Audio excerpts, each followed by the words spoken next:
En la recepción de la boda de mi hermana, mi madre anunció: necesito que todos sepan que Melissa siempre ha sido mi mayor decepción.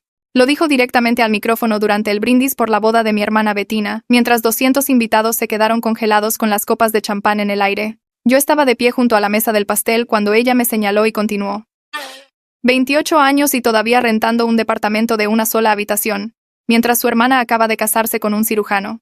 La coordinadora de la boda intentó quitarle el micrófono, pero mi madre se lo arrebató. Bettina entró a una universidad de prestigio y Melissa se fue a una escuela pública cualquiera. Bettina corre maratones y Melissa apenas puede correr para alcanzar el autobús. Mi nuevo cuñado Mateo se puso de pie para intervenir, pero mi madre no había terminado. Tengo 3 hijas y 2 de ellas me enorgullecen todos los días. ¿Pueden adivinar cuál es la que no? Mi hermana menor, Julia, estaba filmando los discursos para Bettina y su teléfono seguía grabando. Mi tía Elena intentó agarrar del brazo a mi madre, pero ella la apartó bruscamente. ¿Quieren saber algo más? El verano pasado, en la reunión familiar, Melissa fue la única que no ayudó a la abuela cuando se cayó. Simplemente se quedó ahí parada. Eso era una mentira y todos los que estuvieron allí lo sabían.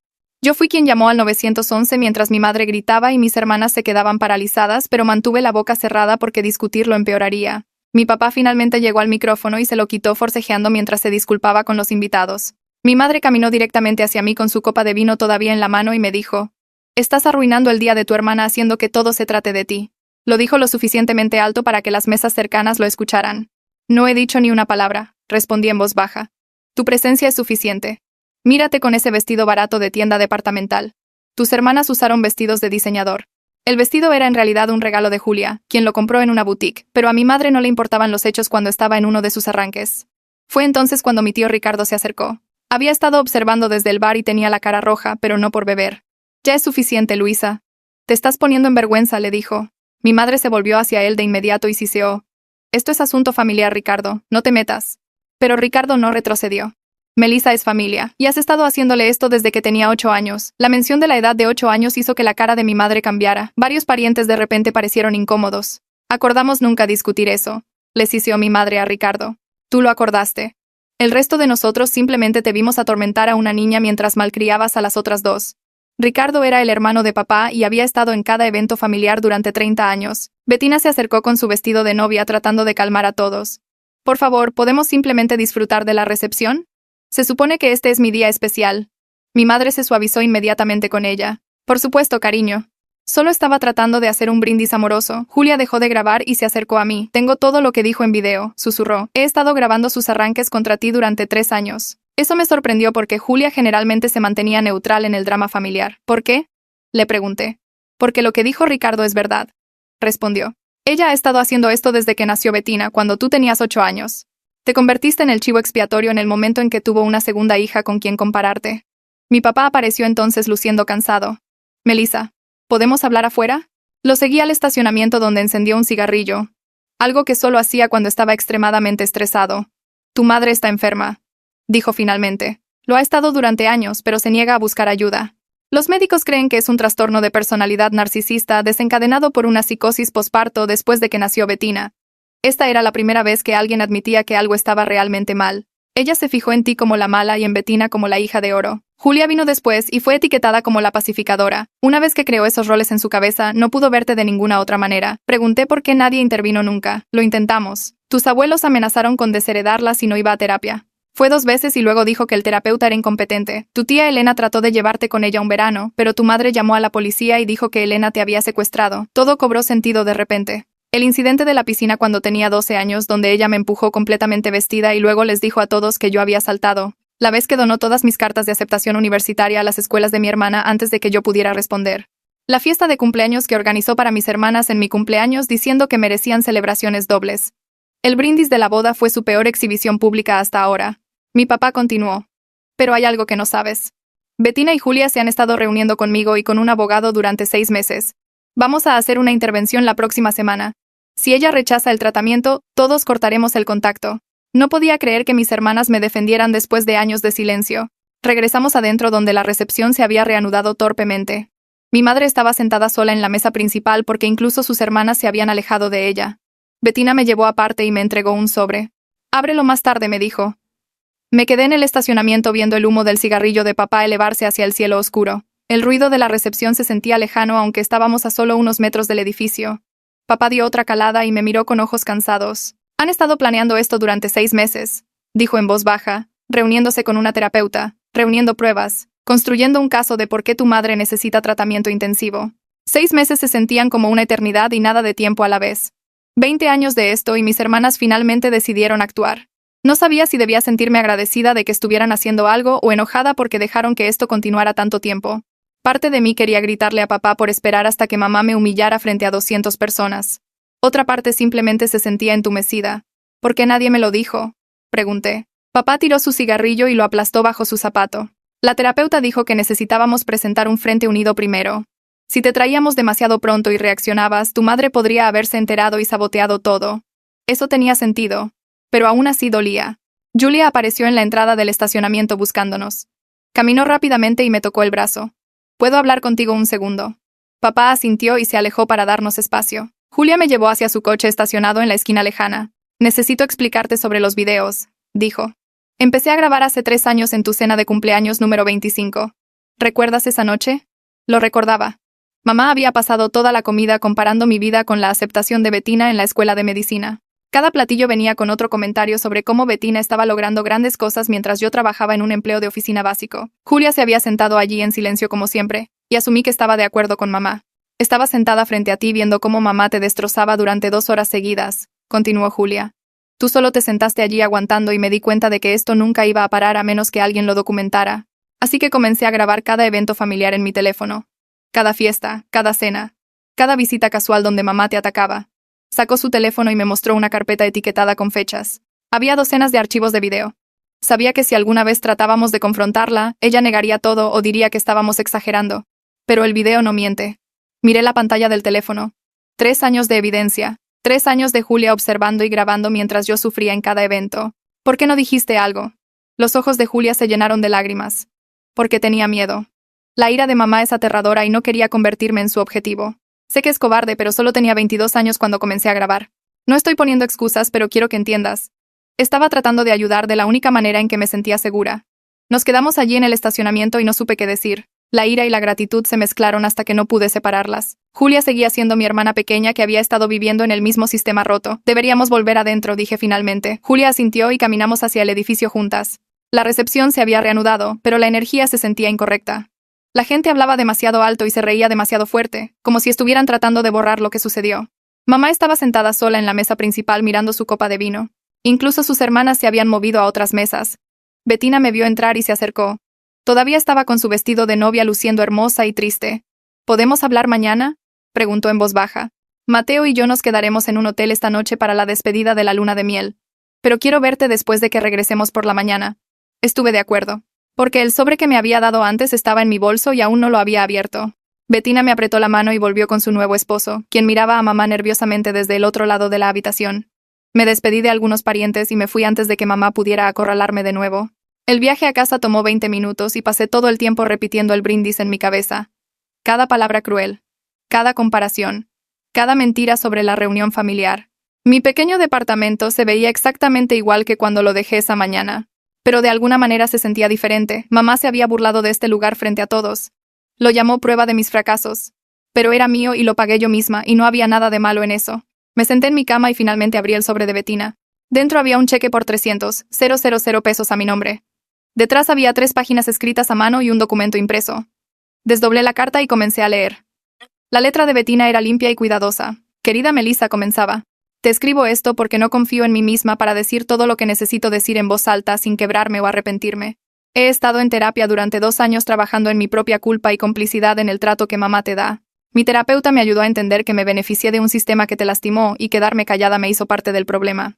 La carta continuaba por 3 páginas. Bettina enumeraba incidentes específicos donde había visto a mamá abusar de mí y no dijo nada. El incidente de la piscina cuando éramos niñas donde mamá me empujó completamente vestida y luego les dijo a todos que salté. Bettina escribió que vio todo y sabía que mamá estaba mintiendo, pero respaldó la mentira porque tenía miedo. Las cartas de aceptación universitaria que mamá donó antes de que yo pudiera responder. Bettina admitió que sabía dónde estaban las cartas y podría haberlas salvado, pero no lo hizo. Las fiestas de cumpleaños que mamá organizaba para mis hermanas en mi cumpleaños real. Bettina dijo que se sentía culpable cada vez, pero nunca habló porque le gustaba ser la favorita. Entiendo si no puedes perdonarme. Terminaba la carta. Pasé 20 años aceptando beneficios que vinieron a tu costa. El favoritismo, el dinero, los elogios. Todo se construyó haciéndote el chivo expiatorio. Estoy tratando de cambiar y hacer las paces, pero sé que eso no borra el daño. El cheque es por 300,000 pesos, que es exactamente lo que mamá gastó en mi vestido de novia y velo. Es una restitución simbólica por años de favoritismo financiero. Espero que lo uses para algo que te haga feliz. Dejé la carta y tomé el documento impreso. Estaba etiquetado como línea de tiempo de la intervención y fechado en abril, hace 6 meses. El documento mostraba reuniones regulares entre papá, Bettina, Julia y una terapeuta familiar llamada Rita Chamberlain. El plan era detallado y específico. Reunirían pruebas del comportamiento de mamá. La confrontarían como una familia unida. Le ofrecerían una opción entre tratamiento intensivo en una instalación especializada o un distanciamiento total de sus hijas. Se apoyarían mutuamente a través de lo que sucediera después. Leí la línea de tiempo 2 veces tratando de procesar todo. Mi familia había estado planeando esta intervención durante medio año mientras yo iba a cenas y días festivos sin tener idea de que la ayuda venía en camino. El cheque estaba en mi cama junto a la carta. 300,000 pesos. Lo levanté y miré la cantidad escrita con la cuidadosa letra de Bettina. Era más dinero del que había tenido de una sola vez. Traté de dormir, pero mi mente no se detenía. El brindis seguía repitiéndose. La voz de mamá diciendo que yo era su mayor decepción. 200 invitados mirando. La coordinadora de bodas tratando de tomar el micrófono. El tío Ricardo levantándose para defenderme. Las grabaciones secretas de Julia. La confesión de papá sobre el diagnóstico de mamá. La carta de Bettina reconociendo 20 años de complicidad. Leí la carta de nuevo alrededor de las 2 de la mañana. Bettina señaló que los 300,000 pesos coincidían exactamente con lo que mamá gastó en su vestido de novia y velo. Restitución simbólica. Las palabras se sentían importantes. No solo una disculpa, sino un intento de equilibrar la balanza después de años de desigualdad. Mi teléfono sonó a las 7 de la mañana y lo agarré medio dormida. El nombre de Julia apareció en la pantalla. ¿Leíste la carta?, preguntó. Me senté y me froté los ojos. Sí, la leí. Julia guardó silencio por un segundo. Queríamos incluirte en la planificación hace meses, pero la terapeuta dijo que necesitábamos construir un frente unido primero. Dijo que traer a la víctima principal del abuso demasiado pronto podría dificultar que nos mantuviéramos fuertes si mamá intentaba manipularnos. Víctima principal del abuso. El término clínico hizo que todo se sintiera más real de alguna manera. ¿Estás bien?, preguntó Julia. No estaba segura de cómo responder a eso. ¿Podemos vernos para desayunar? Julia dijo que sí de inmediato. Y acordamos un restaurante lejos de nuestro vecindario donde no nos encontraríamos con la familia. Me vestí y conduje al otro lado de la ciudad. El restaurante era viejo y tranquilo con cabinas de vinilo agrietadas. Julia ya estaba allí cuando llegué. Tenía su teléfono sobre la mesa. Quiero mostrarte algo, dijo después de que pedimos café. Abrió la carpeta de archivos de video. 47 videos etiquetados por fecha que se remontaban a 3 años atrás. Necesitamos ver algunos de estos juntas. Sé que va a ser difícil, pero necesitas ver lo que grabé. Empezamos con un video del último día de Acción de Gracias. Julia había puesto su teléfono en la mesa fingiendo revisar mensajes, pero la cámara estaba grabando. El video mostraba a mamá hablando con parientes en el extremo lejano de la mesa. Yo era visible en el encuadre picando mi comida y quedándome callada. La voz de mamá se escuchaba claramente. Pasó 12 minutos explicando a tíos y tías por qué yo era la decepción de la familia. Enumeró mis fracasos uno por uno. La escuela pública en lugar de una prestigiosa. El departamento pequeño en lugar de una casa. El trabajo de oficina en lugar de una carrera prestigiosa. Me senté allí en el video sin defenderme ni discutir, solo comiendo y quedándome en silencio como había aprendido a hacer. Verlo desde fuera de mi propia perspectiva hizo que todo se viera diferente. La crueldad era innegable.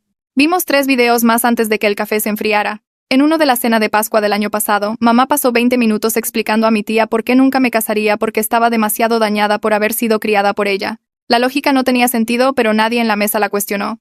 Otro video de mi cumpleaños en julio mostraba a mamá anunciando en una barbacoa familiar que olvidó que era mi cumpleaños porque no valía la pena recordarlo. La gente se rió como si fuera una broma, pero su cara mostraba que decía cada palabra en serio. El último video que vimos fue de septiembre cuando obtuve un ascenso en el trabajo. Se lo había mencionado casualmente a Julia, quien se lo dijo a la familia y la respuesta de mamá fue capturada en cámara. Les dijo a todos que mi ascenso probablemente fue una contratación por diversidad porque no era lo suficientemente inteligente para ganarlo por mérito. Ver cómo aceptaba estos comentarios sin defenderme se sentía como ver a una extraña. Había aprendido en algún momento del camino que defenderme solo empeoraba las cosas. Julia cerró la carpeta de videos y me miró. Admitió que había estado trabajando con la terapeuta familiar para entender su propio papel como pacificadora.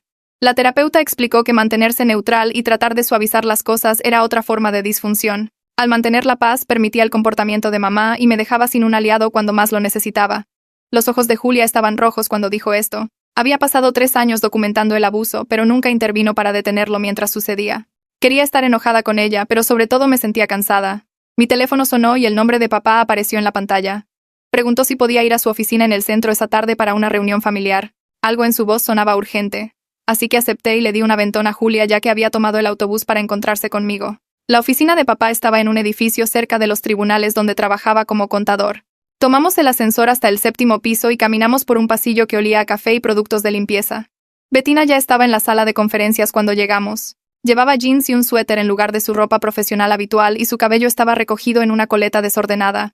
Parecía que había estado llorando recientemente. El tío Ricardo estaba sentado frente a ella con una carpeta de papeles esparcidos sobre la mesa.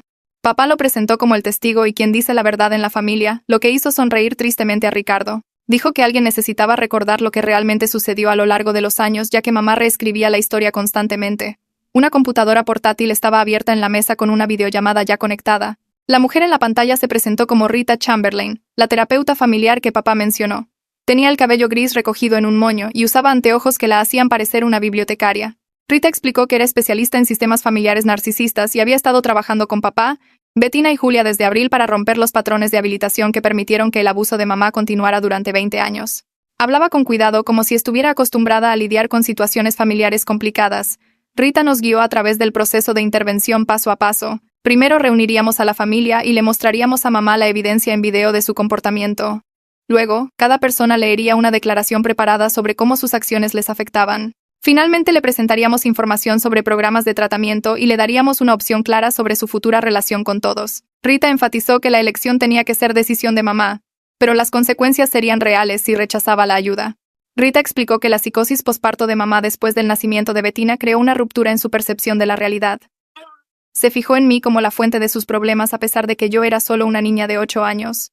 La condición no fue tratada porque mamá se negó a creer que algo estuviera mal con ella. Durante 20 años, evolucionó hacia un trastorno de personalidad narcisista completo conmigo, permanentemente elegida como el chivo expiatorio. Rita dijo que este patrón era común en familias donde uno de los padres desarrolla un trastorno de personalidad después de un evento traumático. El padre necesita a alguien a quien culpar por su dolor y elige a un niño que le recuerde lo que sea que desencadenó la ruptura.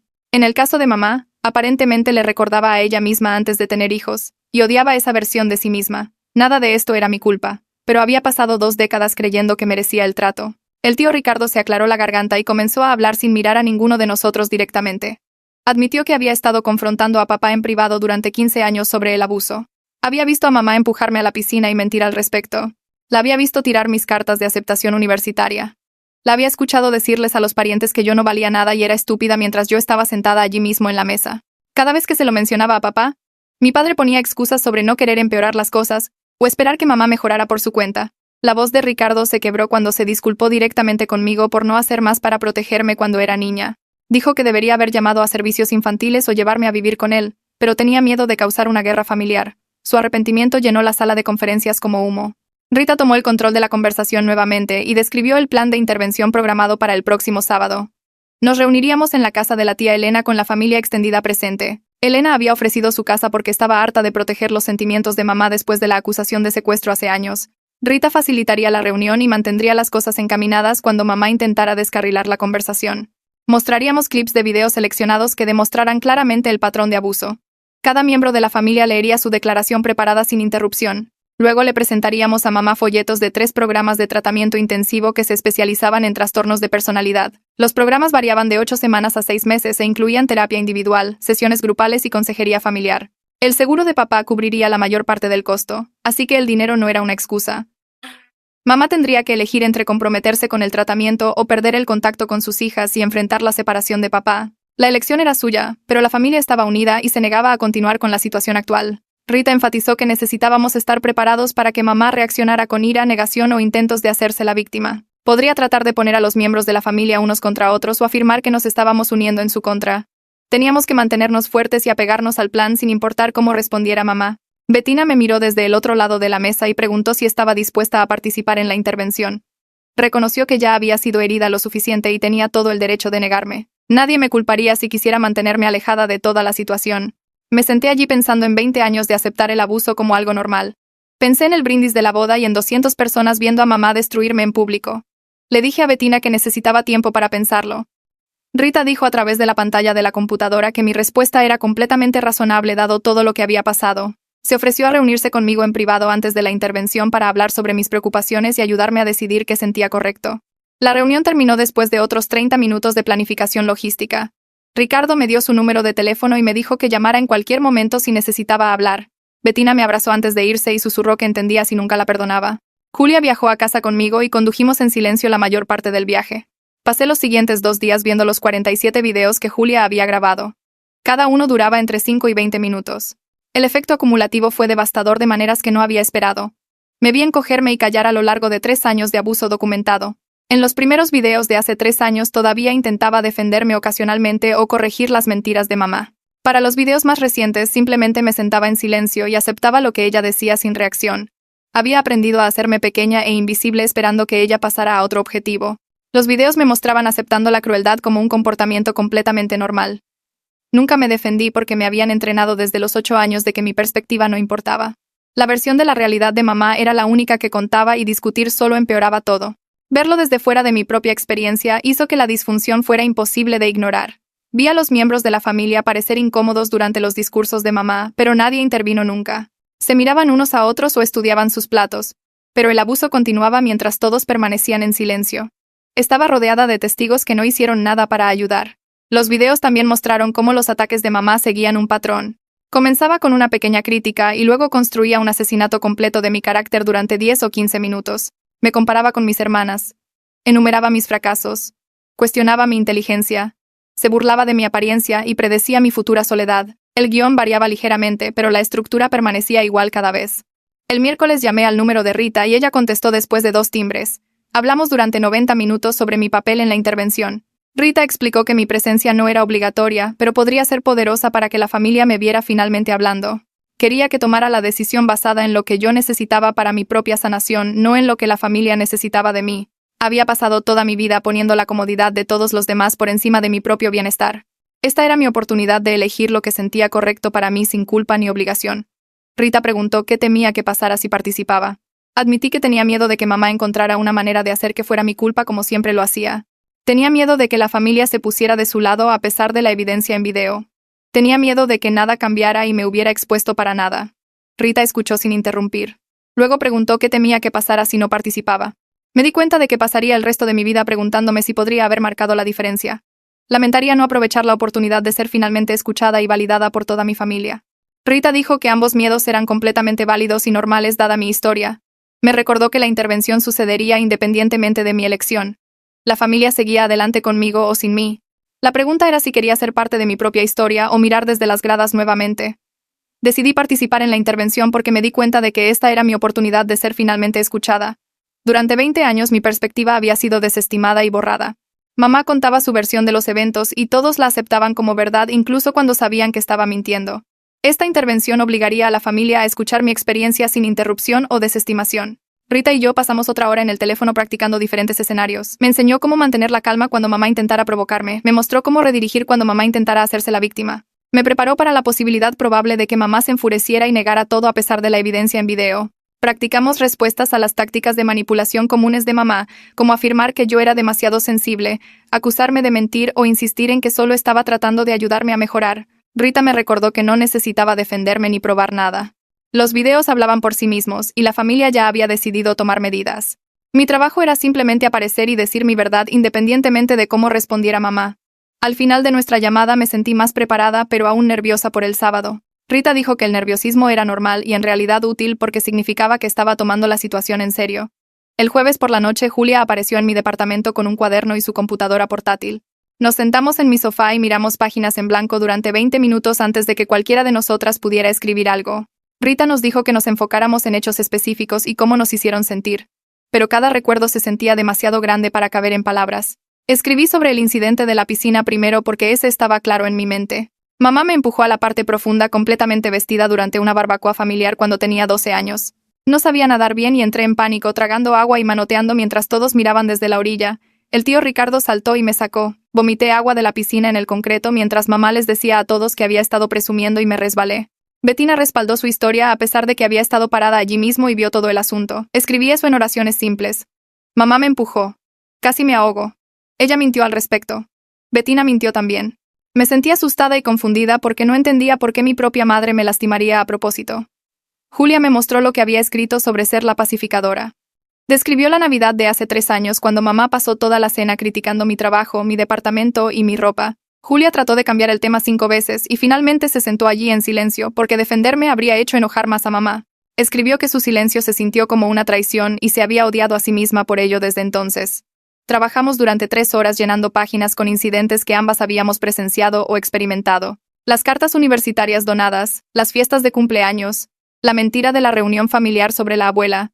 Cada recuerdo se sentía más pesado que el anterior. El viernes por la mañana papá llamó y me pidió que me reuniera con él en una cafetería del centro. Trajo una carpeta gruesa con papeles y la puso sobre la mesa entre nosotros. Registros médicos de los breves intentos de terapia de mamá en 2009 y 2011. Los había solicitado a su psiquiatra, el Dr. Warren, usando un poder médico que mamá había firmado años atrás para fines de seguro. El diagnóstico estaba allí en blanco y negro. Trastorno de personalidad narcisista con rasgos paranoides. El Dr. Warren escribió notas detalladas sobre la percepción distorsionada de mamá sobre mí, su incapacidad para aceptar la responsabilidad de su comportamiento y su patrón de culpar a otros por su estado emocional. Recomendó terapia intensiva 2 veces por semana más medicación. Mamá asistió a 4 sesiones y luego dejó de ir. Le dijo al Dr. Warren que era incompetente y parcial contra las madres que tenían altos estándares para sus hijos. Las manos de papá temblaban mientras me mostraba las páginas. Había sabido sobre este diagnóstico durante 14 años y no había hecho nada. Le pregunté por qué esperó tanto tiempo. Dijo que tenía miedo de su ira y miedo de perder a sus hijas si se divorciaba de ella. Pensó que podría manejar la situación protegiéndonos cuando pudiera y minimizando el daño donde no pudiera. Pero se dio cuenta después del brindis de la boda que manejarlo no era suficiente. El abuso había escalado a la humillación pública, y ya no podía fingir que las cosas mejorarían por sí solas. Esa tarde Bettina llamó y preguntó si podía venir. Llegó con café y se sentó en mi sofá luciendo nerviosa. Me contó sobre la planificación de la boda y cómo mamá intentó controlar cada decisión. El lugar no era lo suficientemente elegante. Las flores eran del color equivocado. La lista de invitados incluía demasiados parientes de Mateo y no suficientes de los nuestros. Los padres de Mateo notaron el comportamiento de mamá durante las reuniones de planificación y comenzaron a excluirla de las decisiones clave. Se hicieron cargo de coordinar con los proveedores y le dijeron a mamá que podía asistir a la boda como invitada pero no como planificadora. Fue entonces cuando la crítica de mamá se volvió cruel. Le dijo a Bettina que la familia de Mateo era de clase baja y la boda sería vergonzosa. Dijo que Bettina estaba cometiendo un error al casarse en una familia sin estatus social. Bettina finalmente le dijo que parara o no sería invitada en absoluto. Mamá se quedó callada durante 2 semanas y luego apareció en la recepción con ese brindis ya planeado. Eligió atacarme a mí en lugar de a Bettina porque yo era el objetivo seguro. Bettina sabía esto y se sentía horrible al respecto. Dijo que la venganza de mamá por haber sido excluida debería haber caído sobre ella, no sobre mí. Pero la psicología de mamá no funcionaba de esa manera. La hija de oro se mantiene dorada. El chivo expiatorio absorbe la ira. Más tarde esa noche, el tío Ricardo llamó con información sobre la tía Elena. Había estado lista para organizar esta intervención durante al menos 5 años. Nunca perdonó a mamá por llamar a la policía ese verano cuando intentó llevarme para un descanso de la familia.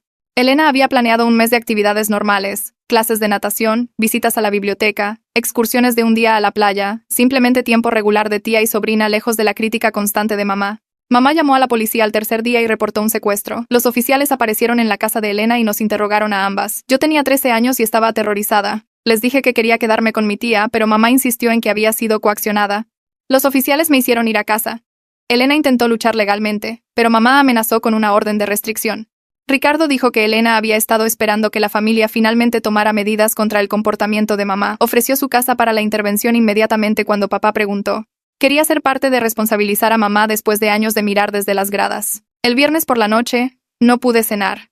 Mi estómago se sentía apretado y mis manos no dejaban de temblar. Julia vino alrededor de las 8 con bolsas de botanas y su computadora portátil cargada con películas. Tratamos de ver una comedia pero no podía concentrarme en la pantalla. Cada vez que cerraba los ojos veía la cara de mamá en la recepción, retorcida de satisfacción mientras me humillaba frente a 200 personas. Julia pausó la película y preguntó de qué tenía más miedo. Le dije que tenía miedo de que mamá encontrara una manera de hacer que esto fuera mi culpa como siempre lo hacía. Tenía miedo de que la familia creyera su versión de los eventos incluso con la evidencia en video. Tenía miedo de que nada cambiara y me hubiera expuesto para nada. Julia me recordó que papá y Bettina ya estaban comprometidos con la intervención independientemente de mi participación. La familia seguía adelante conmigo o sin mí. La pregunta era si quería ser parte de mi propia historia o mirar desde las gradas nuevamente. Nos quedamos despiertas hasta las 3 de la mañana viendo películas y comiendo palomitas. Julia se quedó dormida en mi sofá y yo me quedé despierta mirando el techo pensando en mañana. El sábado por la mañana se sintió surrealista. Me duché y me vestí con ropa cómoda porque Rita dijo que la intervención podría durar varias horas. Julia se despertó y condujimos juntas a la casa de la tía Elena. Llegamos a las 10 y encontramos la sala de estar ya preparada con sillas dispuestas en círculo. Papá estaba allí luciendo exhausto. Bettina estaba sentada cerca de la ventana con Mateo a su lado para apoyarla. El tío Ricardo estaba junto a la chimenea hablando en voz baja con Elena. Dos de las hermanas de mamá estaban presentes junto con otro tío que reconocí de las reuniones familiares. Rita llegó al último llevando un maletín y con una expresión profesional pero amable. Saludó a todos y nos pidió que tomáramos nuestros asientos. La atmósfera se sentía pesada. Nadie hacía charla casual ni bromeaba. Esto era serio y todos lo sabían. Rita se paró en el centro del círculo y revisó la estructura de la intervención una vez más. Papá hablaría primero explicando por qué estábamos reunidos. Luego Julia mostraría clips de video seleccionados en su computadora portátil. Después de eso, cada miembro de la familia leería su declaración preparada. Finalmente, le presentaríamos a mamá información sobre 3 programas de tratamiento y le daríamos una opción clara. Rita enfatizó que necesitábamos mantener la calma independientemente de las reacciones de mamá. Probablemente se enojaría, trataría de irse, se haría la víctima o intentaría poner a los miembros de la familia unos contra otros. Nuestro trabajo era permanecer unidos y mantener límites firmes. Si mamá rechazaba el tratamiento, todos nos comprometeríamos a no tener contacto. Papá solicitaría la separación. Las hijas bloquearían su número y rechazarían visitas. La familia extendida no la incluiría en reuniones. Rita preguntó si todos entendían y estaban listos. Todos asentimos. Mi corazón latía tan fuerte que podía escucharlo en mis oídos. Mamá llegó a las 11 entrando en el camino de entrada en su sedán plateado. A través de la ventana la vi revisar su maquillaje en el espejo y agarrar su bolso. Caminó hacia la puerta esperando un brunch familiar casual que papá había inventado como historia de portada. Elena abrió la puerta, y mamá entró con una sonrisa que murió en el segundo en que vio la habitación preparada. Sus ojos se movieron del círculo de sillas a Rita parada en el centro y a las caras serias de 10 miembros de la familia.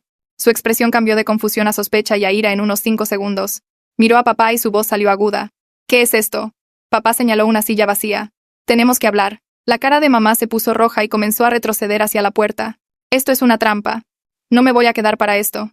El tío Ricardo se movió para bloquear la puerta. Su voz era tranquila pero firme. Necesitas escuchar lo que tenemos que decir. Si te vas ahora perderás el contacto con tus hijas. Mamá lo miró fijamente como si la hubiera abofeteado. No puedes amenazarme en mi propia familia. Ricardo no se movió. No te estamos amenazando. Te estamos diciendo la verdad sobre lo que sucede después. Mamá se quedó congelada por un largo momento y luego caminó rígidamente hacia la silla vacía y se sentó. Sus brazos cruzados sobre su pecho y su cara torcida en una expresión que había visto 1000 veces. Ira defensiva mezclada con ira calculadora. Ya estaba planeando su contraataque. Rita se presentó y explicó que estábamos reunidos porque amamos a mamá, pero ya no podíamos ver cómo su comportamiento dañaba a la familia. Íbamos a compartir algunas verdades difíciles y presentarle opciones para obtener ayuda. Mamá interrumpió de inmediato. Esto es una emboscada. Todos se están uniendo contra mí como siempre lo hacen. La voz de Rita se mantuvo firme. Estamos aquí porque tu comportamiento hacia Melissa ha causado un daño grave durante 20 años. Tenemos pruebas que nos gustaría que vieras. Los ojos de mamá me encontraron al otro lado del círculo y su expresión se volvió fría. Por supuesto que esto se trata de Melissa. Ella siempre ha sido el problema en esta familia y ahora los ha puesto a todos en mi contra. Julia sacó su computadora portátil de su bolsa y la puso en la mesa de café frente a la silla de mamá. La pantalla brillaba en azul mientras abría una carpeta etiquetada con fechas que abarcaban 3 años. Rita asintió para que comenzara y Julia hizo clic en el primer archivo. El video abrió con nuestra mesa de acción de gracias del año pasado. El ángulo de la cámara mostraba a mamá en la cabecera conmigo sentada 4 asientos más abajo. La voz de mamá llenó la habitación clara y fuerte mientras hablaba con la tía Elena sobre mi trabajo. Pasó 12 minutos enumerando cada forma en que mi carrera se quedaba corta en comparación con la residencia médica de Bettina y el programa de posgrado de Julia. La cámara capturó mi cara mientras empujaba la comida alrededor de mi plato, y no decía nada mientras los parientes se movían incómodamente pero nadie interrumpía. La mamá en la pantalla me señalaba con su copa de vino y les decía a todos que probablemente nunca avanzaría más allá de mi posición actual porque carecía de ambición. La mamá sentada en la sala de estar de Elena miraba la pantalla con los brazos aún cruzados. Su rostro comenzó desafiante pero lentamente el color desapareció de sus mejillas. No podía afirmar que el video estaba editado o sacado de contexto porque la marca de tiempo mostraba 12 minutos ininterrumpidos y su propia voz la condenaba sin ninguna ayuda mía. Julia dejó que terminara el primer video y luego abrió el siguiente archivo. Este mostraba la Navidad de hace 2 años donde mamá explicaba a la familia extendida por qué se preocupaba por mi futuro. El patrón se repitió con mamá, detallando mis defectos mientras yo me sentaba en silencio, y los parientes parecían incómodos pero no decían nada. Reprodujimos 5 clips más en total y cada uno mostró la misma dinámica desarrollándose a través de diferentes días festivos y reuniones familiares. Mamá en la pantalla criticaba mi departamento, mi coche, mi ropa, mis elecciones, siempre conmigo presente, y siempre con ese mismo tono mezclando lástima y desprecio. La evidencia acumulada se convirtió en algo imposible de negar. Para el tercer video, 2 de mis tías lloraban en silencio. Para el quinto, el tío Ricardo tenía la cabeza entre las manos. La mamá en la silla se veía a sí misma humillarme una y otra vez con su rostro pasando por emociones que no podía leer del todo. Cuando terminaron los videos, Rita preguntó si mamá entendía lo que acabábamos de mostrarle. Mamá abrió la boca, luego la cerró y no dijo nada. Papá sacó papeles doblados del bolsillo de su chaqueta y los alisó en su regazo. Sus manos temblaban ligeramente mientras comenzaba a leer su declaración en voz alta. Se disculpó conmigo por 20 años de no protegerme del abuso de mamá. Su voz se quebró cuando explicó cómo su miedo a la ira de mamá lo hizo cómplice de todo lo que ella hizo. Describió momentos específicos en los que debería haber intervenido, pero no lo hizo porque mantener la paz parecía más fácil que confrontarla. Le dijo a mamá directamente mientras la miraba que su comportamiento hacia mí era inaceptable y tenía que cambiar. Si rechazaba el tratamiento, estaba preparado para solicitar la separación porque no podía verla destruir a nuestra hija más. La cara de mamá se puso pálida de nuevo y comenzó a hablar, pero papá levantó la mano. No había terminado de leer. Enumeró las formas en que la había habilitado poniendo excusas, minimizando el daño, priorizando sus sentimientos sobre mi bienestar. Cuando terminó, dobló los papeles y me miró con lágrimas en la cara. La disculpa no borró 20 años, pero escucharlo finalmente reconocer la verdad en voz alta importaba más de lo que esperaba. Bettina se puso de pie a continuación y sus manos temblaban tanto que el papel crujía. Leyó con voz temblorosa sobre beneficiarse de ser la hija de oro mientras yo sufría. Reconoció que cada cumplido que mamá le daba venía a mi costa. Cada logro que celebraba significaba otra comparación que me lastimaba. Le dijo a mamá que el favoritismo nos dañó a ambas de diferentes maneras. Le dio a Bettina un sentido inflado de superioridad que tuvo que desaprender en terapia y me enseñó que yo era fundamentalmente menos valiosa. Dijo que estaba avergonzada de que le tomara 28 años defender a su hermana cuando debería haberlo hecho a los 10 o 12 o 15 años. Describió incidentes específicos donde se quedó callada, incluido el empujón en la piscina donde vio a mamá empujarme y luego mentir al respecto a todos. Le dijo a mamá que ya no podía ser la hija de oro porque el papel requería que alguien más fuera el chivo expiatorio y se negaba a participar en esa dinámica. Cuando Bettina se sentó estaba llorando y me di cuenta de que yo también. Julia leyó su declaración parada cerca de la ventana con la luz de la tarde detrás de ella. Se centró en su papel de pacificadora y cómo la disfunción de mamá la obligó a elegir entre mantener la paz y protegerme. Durante años eligió la paz porque eso parecía la única forma de sobrevivir en nuestra familia. Describió el peso de mantenerse neutral mientras veía a mamá abusar de mí, la culpa de filmar en secreto en lugar de intervenir abiertamente, la vergüenza de tener 25 años antes de encontrar el coraje para actuar. Le dijo a mamá que había terminado de priorizar los sentimientos de mamá sobre la decencia humana básica. No asistiría a ningún evento familiar donde mamá me maltratara y usaría su evidencia en video para documentar cualquier abuso futuro. Dijo que el papel de pacificadora era solo otra disfunción y se estaba liberando de él incluso si eso significaba conflicto. Cuando terminó, caminó y se sentó a mi lado en el sofá y tomó mi mano. El tío Ricardo se puso de pie con su declaración en una mano y gafas de lectura en la otra. Su voz salió firme y estable mientras leía sobre ver el abuso de mamá escalar durante 20 años mientras la familia permanecía en silencio. Nombró incidentes específicos, incluido el empujón en la piscina cuando tenía 12 años. Las cartas universitarias donadas que destruyeron mis opciones. Las fiestas de cumpleaños organizadas para mis hermanas en mi cumpleaños. Le dijo a mamá que su comportamiento había sido presenciado y documentado por todos los presentes y todos compartíamos la responsabilidad de dejar que continuara. Dijo que confrontó a papá en privado durante 15 años, pero debería haber hecho pública la confrontación mucho antes. Describió el sistema familiar que permitía que la crueldad de una persona dominara el comportamiento de todos los demás a través del miedo y la evitación. Le dijo a mamá directamente que sus acciones eran abusivas independientemente de su diagnóstico de salud mental y necesitaba asumir toda la responsabilidad sin excusas. Cuando se sentó, me miró y articuló una disculpa. La tía Elena se puso de pie sin papeles y habló de memoria con una ira apenas controlada en su voz. Describió el verano que intentó darme un descanso del abuso de mamá invitándome a quedarme con su familia. Tenía 13 años y estaba desesperada por escapar, y Elena lo vio claramente. Le dijo a mamá que llamar a la policía y acusarla de secuestro fue malvado. No fue crianza protectora. Fue un comportamiento controlador diseñado para mantener el poder sobre mí. Dijo que nunca perdonó a mamá por priorizar el control sobre mi bienestar y había estado esperando años para que la familia finalmente responsabilizara a mamá. Describió verme encogerme a lo largo de los años de una niña brillante de 8 años a una joven silenciosa de 28 años que creía que merecía el maltrato. Le dijo a mamá que el brindis de la boda era solo la versión pública de lo que mamá había estado haciendo en privado durante 2 décadas, y todos en esta habitación lo sabían. Cuando Elena terminó, se sentó pesadamente en su silla y se secó los ojos. Yo fui la última en ponerme de pie con mi declaración impresa en 3 páginas que parecían pesar 10 kilos. Mis manos temblaban tanto que Julia tuvo que pararse y sostener el papel firme mientras leía. Describí lo que se sentía crecer creyendo que estaba fundamentalmente rota y que no merecía amor. Cada comparación con mis hermanas me enseñó que era menos inteligente, menos bonita, menos digna de amor y atención. Cada crítica se basaba en la anterior hasta que no pude verme claramente más, solo a través de los ojos de mamá, como la decepción y el fracaso. Le hablé de la terapia que comencé hace 3 años para deshacer el daño. El lento trabajo de aprender que su percepción de mí no era la verdad. Describí cómo el brindis de la boda se sintió como la confirmación pública definitiva de lo que siempre había temido que todos creyeran secretamente sobre mí. Pero era solo la versión pública de lo que ella había estado diciendo en privado toda mi vida. Le dije que no sabía si podía perdonarla, pero sabía que no podía seguir aceptando su trato. Cuando terminé de leer, mi voz era apenas un susurro y mi cara estaba mojada de lágrimas. La cara de mamá pasó por cambios mientras escuchaba a 8 miembros de la familia detallar su comportamiento. Intentó interrumpir a papá con justificaciones, pero Rita le dijo firmemente que esperara hasta que todos terminaran. Lo intentó de nuevo durante la declaración de Bettina y Rita la redirigió de la misma manera. Para cuando terminé de leer, la expresión de mamá mostraba ira mezclada con negación, mezclada con algo que podría haber sido vergüenza. Su boca se abrió y cerró varias veces como si quisiera hablar pero no pudiera encontrar palabras. Rita preguntó si entendía lo que habíamos compartido y mamá asintió lentamente. Rita preguntó si reconocía su comportamiento en los videos y la cara de mamá se torció, pero asintió de nuevo. Rita preguntó si entendía el daño que había causado y mamá me miró por primera vez desde que se reprodujeron los videos y susurró que sí. Rita sacó carpetas de su bolsa y las extendió en la mesa de café frente a mamá.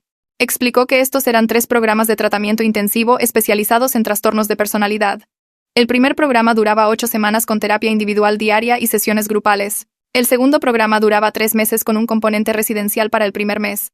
El tercer programa duraba 6 meses con sesiones 2 veces por semana y terapia familiar a partir del segundo mes. Los 3 programas incluían trabajo en patrones narcisistas, sistemas familiares y procesamiento de traumas. Rita explicó que el seguro de papá cubriría la mayor parte del costo de cualquier programa que mamá eligiera. La carpeta incluía información de admisión, horarios del programa y detalles de contacto para cada instalación. Rita le dijo a mamá que tenía una decisión que tomar, pero necesitaba entender lo que estaba en juego. Si elegía el tratamiento y se comprometía a un cambio real, la familia apoyaría su recuperación. Si rechazaba el tratamiento o renunciaba a la mitad, cada persona en esta habitación cortaría el contacto y papá solicitaría la separación.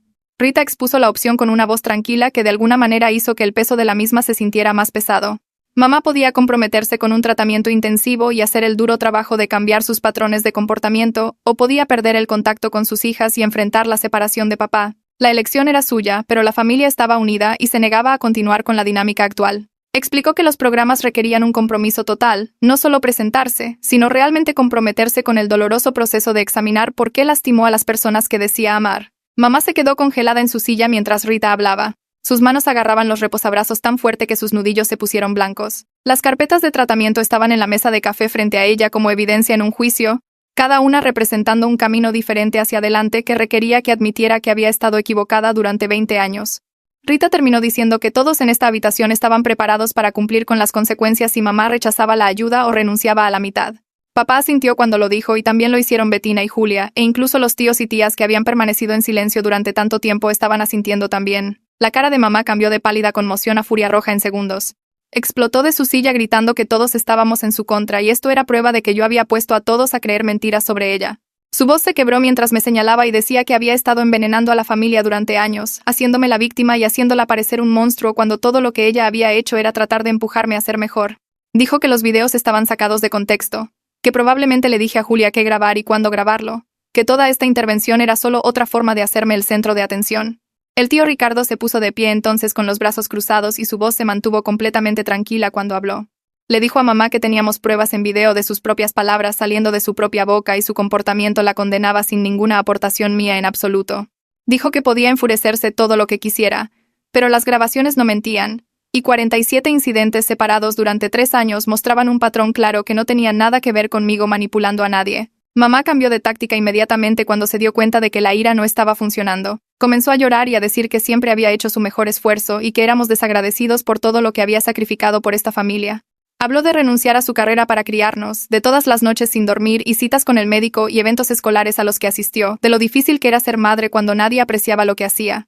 Dijo que no era perfecta, pero nos había amado y provisto para nosotras y la estábamos tirando como basura por unos momentos en los que había estado estresada o dijo cosas que no quería decir. La tía Elena la interrumpió antes de que pudiera continuar. Se puso de pie y comenzó a enumerar incidentes específicos de crueldad que no tenían nada que ver con el sacrificio y todo que ver con el daño deliberado. Mencionó el incidente de la piscina cuando mamá me empujó y mintió al respecto. Mencionó las cartas de aceptación universitaria que mamá donó antes de que pudiera responder a ellas. Habló de las fiestas de cumpleaños que mamá organizaba para mis hermanas en mi cumpleaños real. Describió el verano en que intentó darme un descanso, y mamá llamó a la policía alegando secuestro. Cada ejemplo era específico y detallado e imposible de descartar como estrés o crianza imperfecta. Rita levantó la mano y sugirió que mamá se tomara un descanso para procesar lo que había escuchado. Dijo que saldríamos afuera durante 20 minutos mientras mamá se sentaba sola en la sala de estar con la información del programa de tratamiento, y mamá podía usar ese tiempo para pensar en lo que quería hacer a continuación. Todos salimos por la puerta trasera al patio de la tía Elena mientras mamá se quedaba adentro. A través de la ventana podía verla sentada en el sofá con las carpetas esparcidas a su alrededor, y sus manos temblaban mientras tomaba cada descripción del programa y leía los detalles. Papá se paró a mi lado en el patio y encendió otro cigarrillo a pesar de que ya había fumado demasiado hoy. Bettina y Julia se acurrucaron juntas hablando en voz baja y los tíos y tías formaron su propio grupo cerca de la cerca. Nadie sabía qué decidiría mamá y la espera se sentía peor de lo que había sido la confrontación. La observé a través de la ventana leyendo sobre terapia intensiva y sesiones grupales y consejería familiar, y me pregunté si alguna parte de ella realmente entendía lo que me había hecho o si solo estaba calculando qué opción le costaría menos. Cuando volvimos a entrar después de 20 minutos, mamá se veía diferente de alguna manera. Sus hombros estaban caídos hacia adelante y su rostro había perdido esa expresión dura y defensiva que había usado durante los videos. Se veía más pequeña sentada allí rodeada de las carpetas de tratamiento como si se hubiera desinflado en algo más frágil que la mujer furiosa que nos había gritado antes. Preguntó con voz tranquila si realmente creía que había sido abusiva. Sus ojos se encontraron con los míos por primera vez desde que se reprodujeron los videos y había algo en su expresión que no era ira ni manipulación. Le dije que sí, que la evidencia era innegable y que había sido dañada por su trato desde que tenía 8 años. Dijo que el brindis de la boda era solo la versión pública de lo que había estado diciendo en privado durante 20 años, y cada comparación con mis hermanas me había enseñado que era menos inteligente, menos bonita, menos digna de amor y atención. Le hablé de la terapia que había comenzado hace 3 años para deshacer el daño, sobre el lento trabajo de aprender que su percepción de mí no era la verdad. Se estremeció cuando dije esa última parte como si la hubiera abofeteado. Mamá comenzó a llorar entonces, pero las lágrimas se veían diferentes de sus habituales exhibiciones manipuladoras. Su rostro se arrugó y se lo cubrió con las manos mientras sus hombros temblaban. Susurró que no recordaba que fuera tan malo, que en su mente solo había estado tratando de motivarme a hacerlo mejor como su propia madre había hecho con ella. Rita se acercó y explicó suavemente que el trastorno de personalidad narcisista a menudo implica una percepción y memoria distorsionadas, por lo que el tratamiento era esencial. Dijo que el cerebro de mamá había creado una versión de los eventos que la protegía de verse a sí misma como cruel, y ese mecanismo de protección era parte del trastorno. Rita le dijo que la recuperación significaría enfrentar los recuerdos reales en lugar de las versiones editadas, y ese proceso sería doloroso pero necesario si quería sanar. Mamá seguía llorando y preguntó si realmente estaba tan enferma. Si realmente me había lastimado tanto sin saberlo. Rita dijo que sí. El daño era real y documentado, y reconocer esa realidad era el primer paso hacia el cambio. Papá se arrodilló junto a la silla de mamá y le tomó la mano. Le dijo que la amaba, pero que no podía verla destruir a su hija más. Su voz era firme, pero podía ver lágrimas en sus ojos cuando dijo que había pasado 20 años siendo demasiado temeroso para actuar y había terminado de ser un cobarde que permitía su abuso. Dijo que estaba preparado para apoyarla a través del tratamiento si decidía ir, pero si se negaba, solicitaría la separación legal, y las chicas no tendrían contacto con ella. Le dijo que se perdería a los futuros nietos y los hitos familiares, que pasaría las vacaciones sola mientras el resto de nosotros construíamos una familia más saludable sin ella. Dijo que sabía que sonaba duro, pero lo que estaba en juego era demasiado alto para fingir más, y ella necesitaba entender lo que perdería si no cambiaba. Mamá le apretó la mano y preguntó qué pasaría con ellos. Con su matrimonio. Papá dijo que eso dependía completamente de si ella se comprometía a un cambio real o simplemente pasaba por los movimientos para evitar consecuencias. El peso de las posibles consecuencias pareció romper las defensas de mamá de una manera que los videos y las declaraciones no lo habían hecho. Recogió las carpetas de tratamiento de nuevo y comenzó a hacer preguntas sobre los programas. Quería saber cuánto tiempo tomaban, si tendría que irse a algún lado, o si podría quedarse en casa, cómo era el horario diario, si tendría que hablar de cosas privadas frente a extraños. Preguntó qué pasaría si intentaba pero no podía cambiar, si el trastorno era demasiado fuerte o demasiado profundo para arreglarlo. Su vulnerabilidad en este momento se sintió genuina de una manera que nunca había visto en ella antes. No estaba actuando ni manipulando, realmente estaba asustada por lo que vendría después. Rita respondió a cada pregunta pacientemente, explicando que el programa intensivo de 8 semanas tenía sesiones diarias, pero podía vivir en casa mientras que los programas más largos incluían componentes residenciales. Dijo que la terapia grupal sería parte de cualquier programa porque escuchar a otros con patrones similares ayudaba a romper la negación. Rita explicó que el cambio era posible, pero requería que mamá reconociera el daño que había causado. asumiera la responsabilidad sin justificaciones y se comprometiera con un trabajo terapéutico intensivo.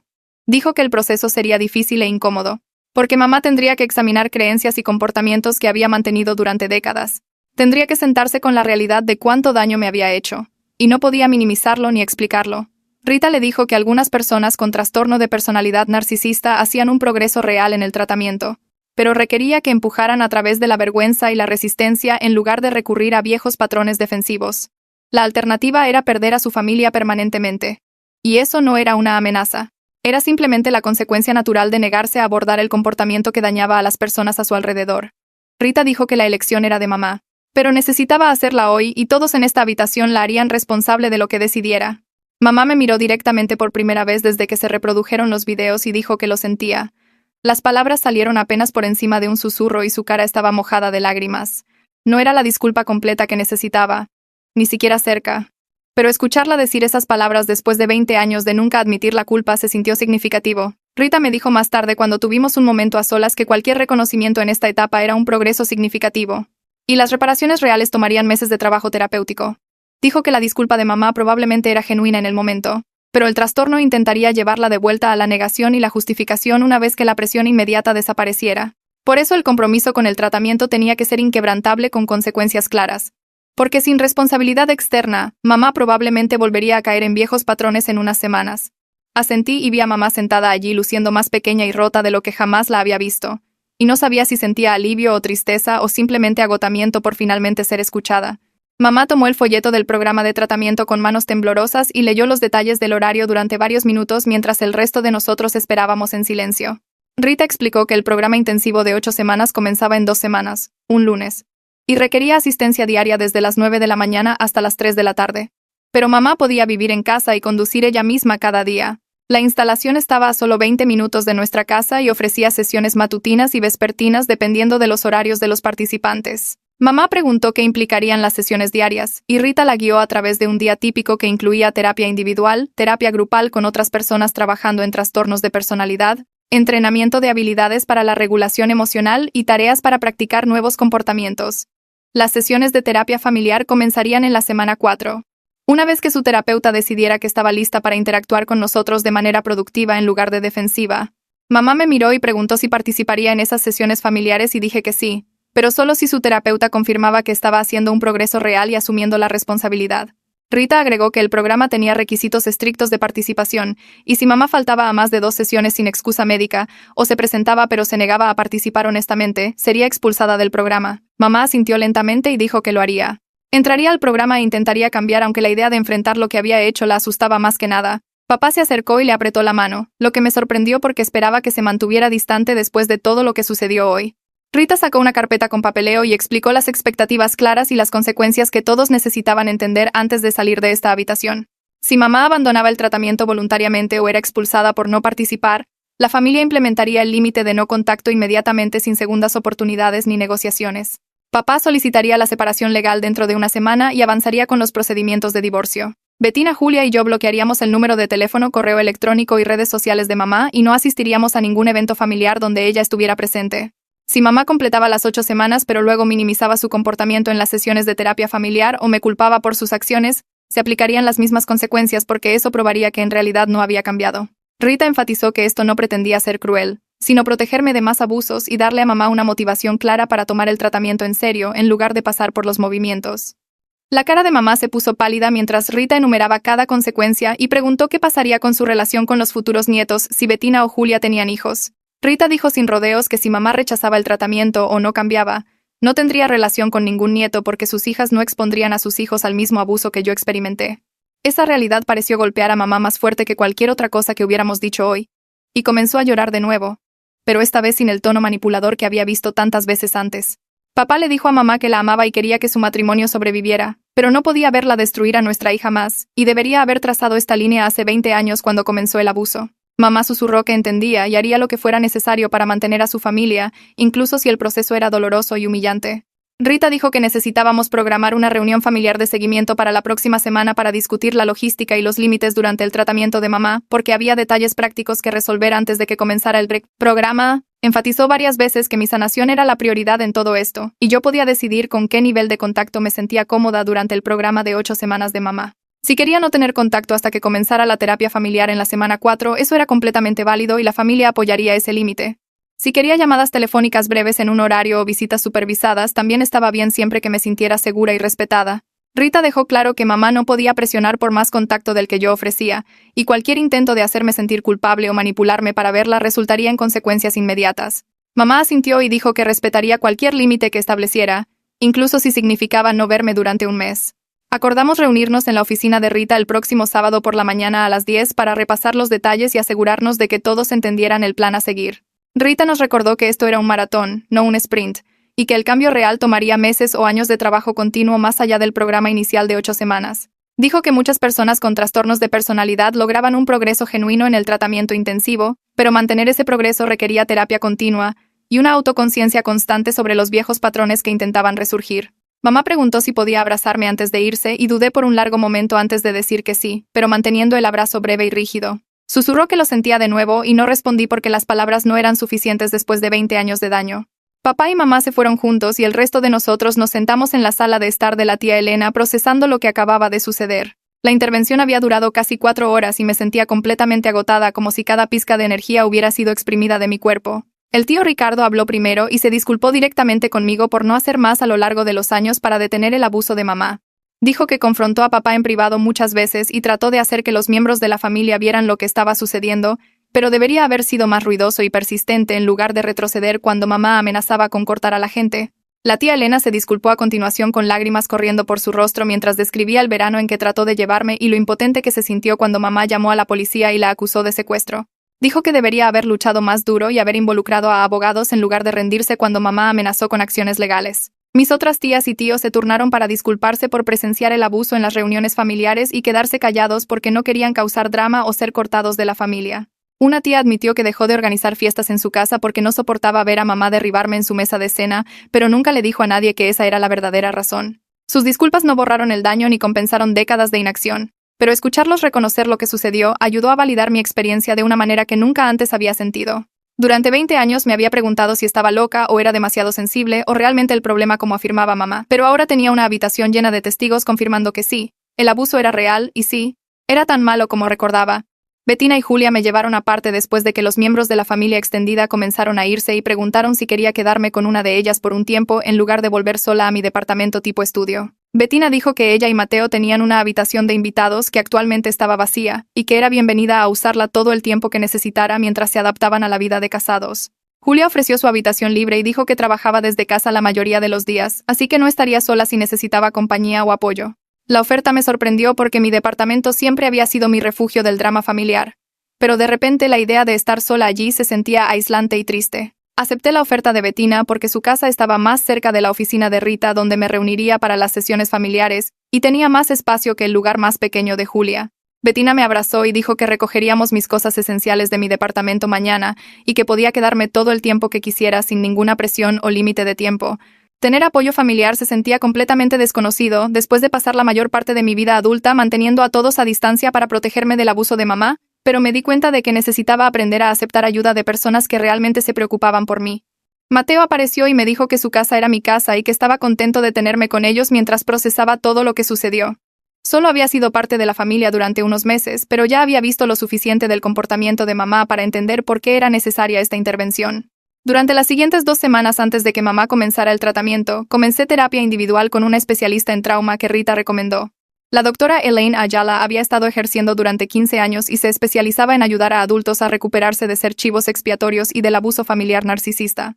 Nuestra primera sesión duró 90 minutos y pasé la mayor parte llorando mientras describía crecer creyendo que estaba fundamentalmente defectuosa y que no merecía amor porque mi propia madre no me soportaba.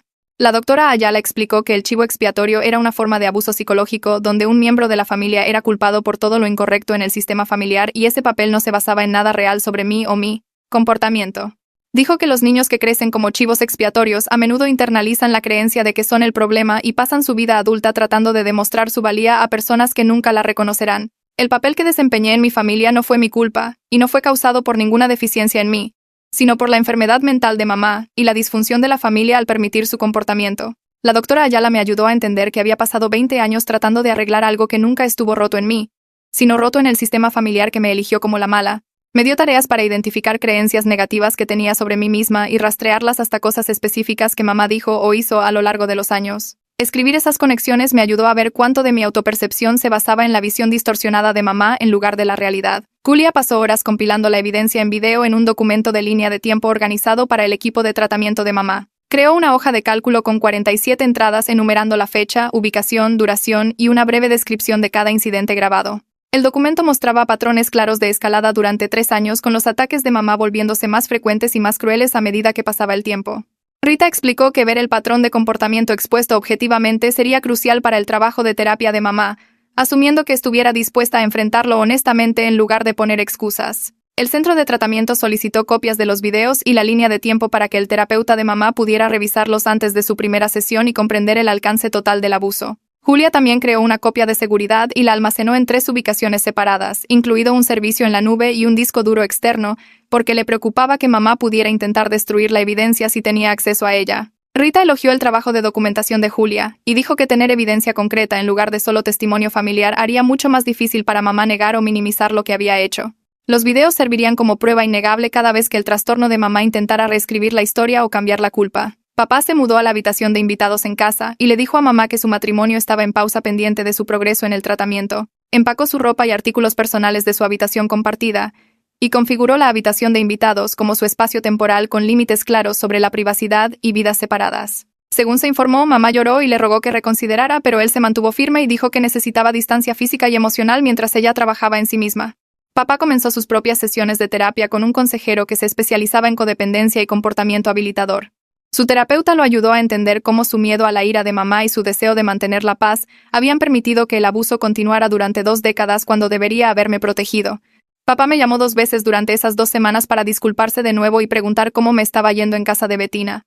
Sonaba cansado y triste, pero también más decidido de lo que jamás lo había escuchado.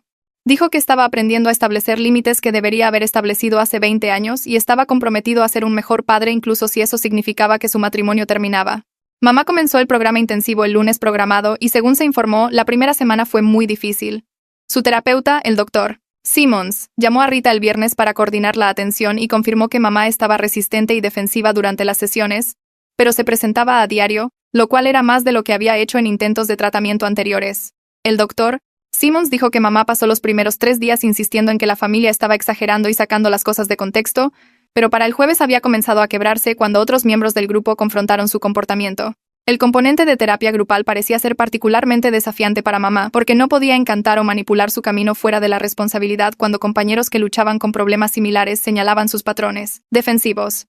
El Dr. Simmons le dijo a Rita que era cautelosamente optimista de que mamá podría realmente comprometerse con el tratamiento esta vez porque las consecuencias eran lo suficientemente reales como para motivarla, y parecía genuinamente asustada de perder a su familia. Advirtió que las primeras semanas serían difíciles a medida que las defensas de mamá se derrumbaran y tuviera que enfrentar verdades incómodas sobre sí misma. En la segunda semana del programa de mamá, tuvo lo que su terapeuta describió como un gran avance durante una sesión grupal. Otro paciente en el grupo confrontó a mamá por minimizar su comportamiento y algo sobre escucharlo de un compañero en lugar de la familia finalmente rompió su muro defensivo.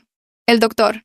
Simmons llamó a Rita para informar que mamá se había derrumbado llorando en el grupo, y admitió por primera vez que tal vez había sido cruel conmigo, y tal vez su percepción de mí no se basaba en la realidad. Los otros miembros del grupo compartieron sus propias historias de chivos expiatorios familiares y mamá se vio reflejada en su comportamiento de una manera que no podía negar o descartar. El Dr. Simmons dijo que fue un momento significativo, pero advirtió que un avance no significaba que mamá estuviera curada o que su progreso estuviera garantizado. Las personas con trastornos de personalidad a menudo tenían momentos de claridad seguidos de regresión a viejos patrones cuando la incomodidad se volvía demasiado intensa. La verdadera prueba sería si mamá podía sentarse con la vergüenza y la culpa de enfrentar lo que había hecho en lugar de recurrir a la culpa y la justificación para protegerse de esos sentimientos dolorosos. Rita programó nuestra sesión familiar para el jueves por la tarde siguiente en su oficina del centro. Papá nos llevó a Bettina, Julia y a mí en su auto porque ninguno de nosotros tenía ganas de hacer charla casual en vehículos separados. La oficina estaba en el 3er piso de un edificio profesional con paredes beige y pinturas de paisajes genéricos que probablemente venían de una tienda de muebles al por mayor. Nos sentamos en un círculo en sillas acolchadas mientras Rita sacaba sus notas y nos pedía que compartiéramos cómo nos sentíamos sobre la intervención y el progreso del tratamiento de mamá. Papá fue primero y habló sobre el alivio de finalmente tomar medidas después de décadas de ver a mamá lastimarme sin detenerla. Su voz se quebró cuando describió la culpa que llevaba por tener demasiado miedo de su ira para proteger a su propia hija. Bettina habló a continuación y admitió que estaba de duelo por los años que perdimos como hermanas porque el favoritismo de mamá creó una barrera entre nosotras que yo no construí y ella no cuestionó. Julia dijo que se sentía ansiosa sobre si el cambio de mamá duraría más allá de las 8 semanas de tratamiento intensivo o si regresaría a los viejos patrones una vez que la estructura y la responsabilidad desaparecieran. Les dije que tenía miedo de esperar que las cosas pudieran ser realmente diferentes porque tener esperanza y ser decepcionada de nuevo se sentía más doloroso que simplemente aceptar que mamá nunca cambiaría. Rita validó todos nuestros sentimientos y explicó que la recuperación familiar del abuso narcisista era un proceso largo que no terminaba cuando el abusador terminaba un programa de tratamiento. Pasamos 90 minutos hablando de nuestros miedos y expectativas y lo que cada uno necesitaba de este proceso para sentirse seguro al avanzar. Rita enfatizó que mi sanación era la prioridad, y mis hermanas y papá necesitaban apoyar mis límites incluso si eso significaba menos contacto con mamá del que querían para ellos mismos.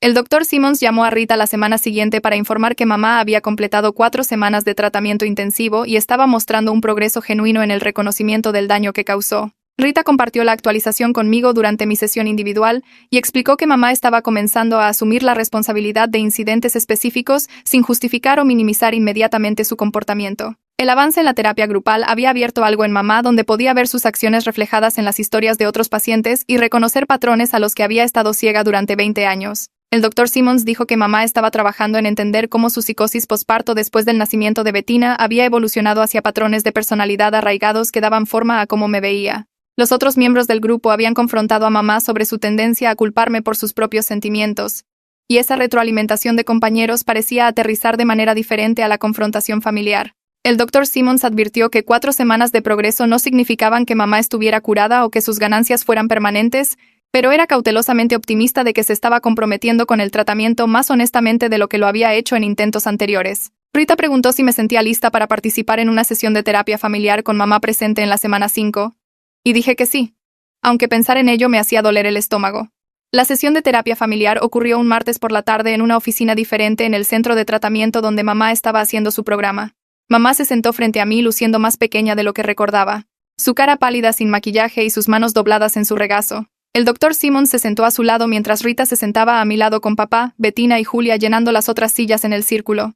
Mamá sacó un trozo de papel que claramente fue preparado con la ayuda del Dr. Simmons y comenzó a leer una disculpa que asumía la responsabilidad de incidentes específicos, incluido el brindis de la boda. El incidente de la piscina cuando tenía 12 años y años de comparación y crítica que dañaron mi sentido de valía. Su voz temblaba mientras leía y me miró varias veces como si estuviera comprobando si le creía. Dijo que lamentaba haberme convertido en el objetivo de su enfermedad y por crear roles familiares que lastimaron a sus 3 hijas de diferentes maneras. Reconoció que su psicosis posparto había desencadenado algo en su cerebro que la hizo fijarse en mí como el problema y en lugar de buscar ayuda había pasado 20 años reforzando esa narrativa falsa. El Dr. Simmons claramente la había ayudado a escribir esto porque mamá por su cuenta nunca usaría palabras como fijarse o narrativa falsa ni reconocería que su percepción estaba distorsionada. La disculpa no fue perfecta y podía decir que mamá todavía no comprendía completamente la profundidad del daño que causó. Hablaba de incidentes como si fueran errores aislados, en lugar de un patrón sistemático de abuso, que dio forma a toda mi infancia y juventud. El Dr. Simmons debió haber notado mi reacción porque intervino para explicar que esto era un progreso temprano normal en el tratamiento de trastornos de personalidad. La comprensión real y el comportamiento cambiado tomarían meses o años de trabajo continuo. No solo 8 semanas de tratamiento intensivo que le dieron herramientas básicas y conciencia. Dijo que mamá estaba en la etapa en la que podía reconocer intelectualmente el daño, pero aún no había desarrollado la capacidad emocional para sentarse verdaderamente con el dolor que infligió. Esa capacidad crecería a través de la terapia continua si mamá se mantenía comprometida con el trabajo, pero requería que siguiera presentándose incluso cuando enfrentar su comportamiento se volviera incómodo. Rita preguntó cómo me sentía al escuchar la disculpa de mamá y dije que era un comienzo, pero las palabras no eran suficientes después de 20 años de crueldad. Necesitaba ver un cambio de comportamiento sostenido a lo largo del tiempo antes de poder confiar en que el progreso de mamá fuera real y duradero. Mamá preguntó qué podía hacer para comenzar a hacer las paces, y su pregunta sonó genuina en lugar de defensiva. Le dije la verdad porque Rita me había preparado para ser directa sobre mis necesidades. Presentarse constantemente a terapia 2 veces por semana sin excusas ni cancelaciones. Dejar de compararme con mis hermanas en cualquier contexto, ya fuera positivo o negativo, porque la comparación era la base de cómo me había abusado. Reconocer mis logros sin calificativos como eso es bueno para ti, o al menos lo intentaste, que implicaban que todavía era menos que los demás. Respetar los límites que iba a establecer sobre nuestro contacto porque necesitaba espacio para sanar sin que su presencia me desencadenara constantemente. Mamá asintió mientras hablaba y escribió notas en el reverso de su papel de disculpa. Preguntó si estaría dispuesta a tener llamadas telefónicas mensuales y dije que tal vez eventualmente, pero no todavía porque no estaba lista para el contacto regular. El doctor Simmons sugirió que pospusiéramos el horario de contacto específico hasta que mamá completara las 8 semanas completas y hiciera la transición a la terapia continua, y pudiéramos revisar los límites después de que demostrara un progreso constante. Pasé la siguiente semana trabajando con la doctora Ayala para crear un documento de límites por escrito que describiera con qué tipo de contacto me sentía cómoda en el futuro. El documento especificaba que asistiría a cenas familiares mensuales con otros familiares presentes como amortiguador. Excepto llamadas telefónicas breves en un horario que acordáramos con anticipación, no estaba disponible para visitas espontáneas o tiempo privado a solas hasta que viera un cambio de comportamiento sostenido durante al menos 6 meses. No discutiría mi vida personal más allá de la información superficial porque mamá había usado mis vulnerabilidades en mi contra demasiadas veces.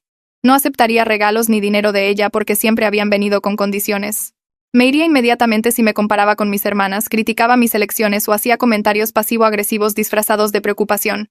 La doctora Ayala me ayudó a redactar todo en un lenguaje directo y claro que no dejaba lugar para que mamá afirmara que no entendió o no se dio cuenta de que había cruzado una línea.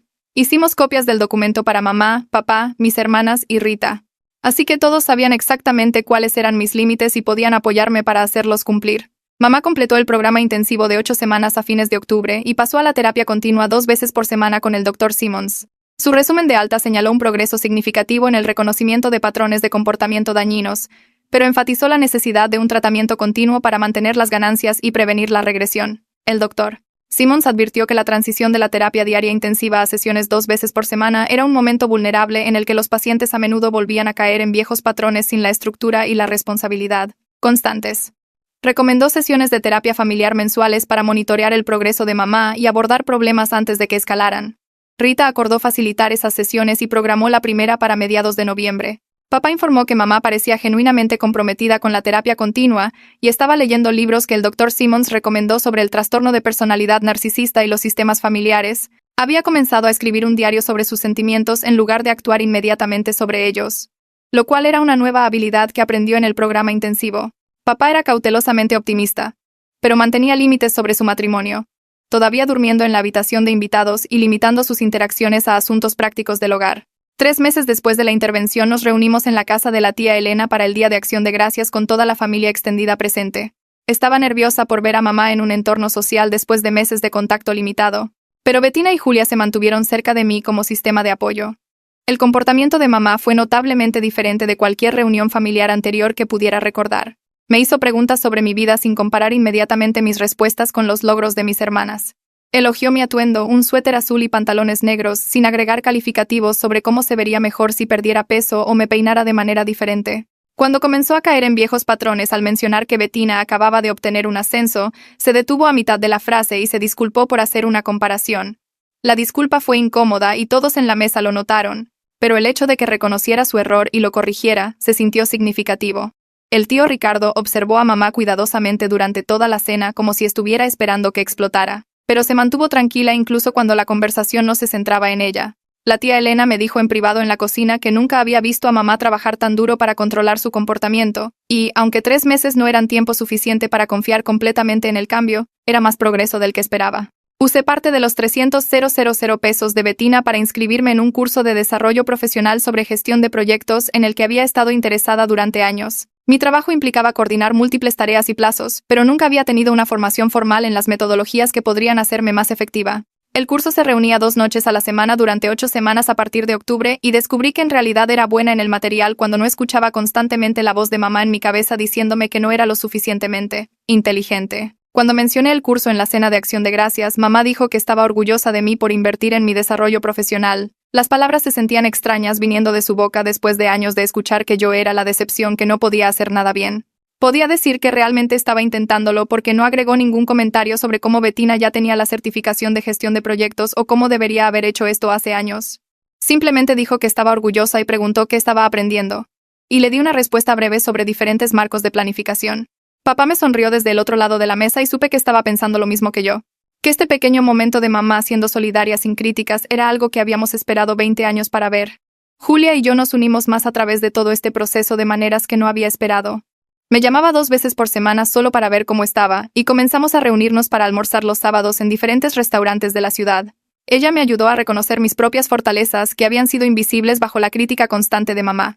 Yo era buena en mi trabajo y mi jefe me había dicho varias veces que era confiable y minuciosa, lo cual había descartado como competencia básica en lugar de reconocerlo como una habilidad real. Era financieramente independiente, a pesar de las afirmaciones de mamá de que apenas sobrevivía. Pagaba mi renta a tiempo cada mes y construía ahorros incluso si mi departamento no era tan elegante como los lugares de mis hermanas. Tenía amigos del trabajo en mi vecindario que me invitaban a eventos y parecían disfrutar genuinamente de mi compañía, lo que significaba que era agradable a pesar de que mamá me había convencido de lo contrario. Julia señaló ejemplos específicos de momentos en los que la ayudé a superar situaciones difíciles o la hice reír cuando estaba estresada, y dijo que esas cualidades me convertían en una buena hermana, independientemente de cómo mamá hubiera enmarcado nuestra relación. El reconocimiento de mi propia valía fue lento e incómodo porque requería desmantelar 20 años de programación de mamá. Pero tener a Julia reflejando constantemente mis cualidades positivas hacía más difícil descartarlas como insignificantes. Papá comenzó a llamarme todos los domingos por la noche alrededor de las 6 en punto a principios de abril para darme actualizaciones sobre el progreso de mamá en la terapia. Me dijo durante una de estas llamadas que su matrimonio estaba mejorando lentamente a medida que mamá continuaba sus sesiones 2 veces por semana con el doctor Simmons y realmente asumía la responsabilidad de su comportamiento pasado sin poner excusas ni culparme. Sonaba cautelosamente esperanzado cuando hablaba de su relación, pero tenía cuidado de mantener los límites que Rita le había ayudado a establecer. Y se aseguró de decirme en privado que protegerme era ahora su máxima prioridad independientemente de lo que sucediera entre él y mamá. El cambio en su actitud se sentía extraño después de 20 años de que eligiera la paz sobre mi bienestar. Pero podía escuchar un compromiso genuino en su voz cuando dijo que no dejaría que ella me lastimara de nuevo. Mamá había comenzado a escribirme cartas breves cada 2 semanas como parte de su tarea de terapia. Notas cortas donde reconocía incidentes específicos y asumía la responsabilidad sin justificaciones. Y aunque las cartas no borraron décadas de daño, mostraron un esfuerzo constante que nunca había visto de ella antes. Bettina y Julia siguieron apareciendo para mí de maneras concretas, como ayudándome a mover muebles cuando decidí reorganizar mi departamento, invitándome a cenas informales en sus casas y enviándome mensajes de texto con memes divertidos que no tenían nada que ver con el drama familiar. 6 meses después del desastre de la recepción de la boda, estaba sentada en mi departamento tipo estudio, que había redecorado con confianza real, en lugar de la vergüenza que solía hacerme disculpar por mi espacio cada vez que alguien me visitaba. Había colgado obras de arte que realmente me gustaban en lugar de dejar las paredes desnudas.